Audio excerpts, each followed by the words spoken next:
మనం ఒక వ్యాపారం చేస్తున్నాం అనుకోండి, ఆ వ్యాపారానికి సంబంధించిన శాస్త్రం ఒకటి ఉంటుంది. వ్యవసాయం చేస్తున్నాం అనుకోండి, ఆ వ్యవసాయానికి సంబంధించిన వ్యవసాయ శాస్త్రం ఉంది. కనుక వ్యవసాయం చేయదలుచుకున్న వాళ్ళు ఆ వ్యవసాయ శాస్త్రంలో వాళ్ళు పట్టభద్రులు కావాలి, దాన్ని అధ్యయనం చేయాలి.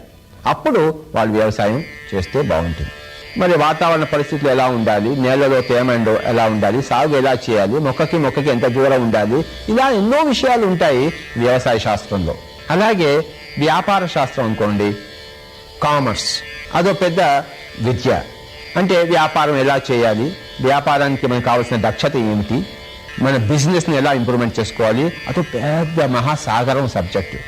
మేనేజ్మెంట్ సైన్స్, MBA అని పెద్ద పెద్ద డిగ్రీలు ఉన్నాయి, కళాశాలలు ఉన్నాయి, దానికి బోర్డ్ అంత సబ్జెక్ట్ ఉంది.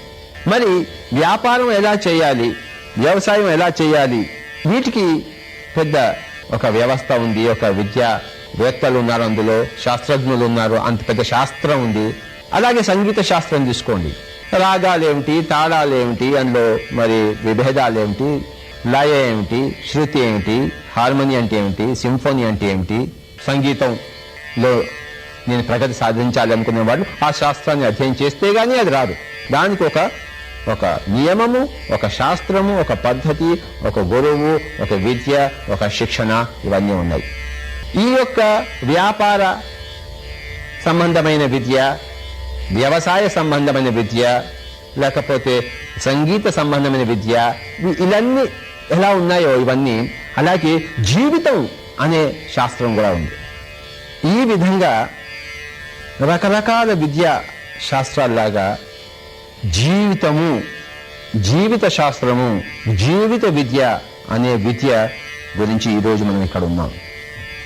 ధ్యానం అనే విషయం ఏ శాస్త్రానికి సంబంధించింది? ఇది జీవిత శాస్త్రానికి సంబంధించినది.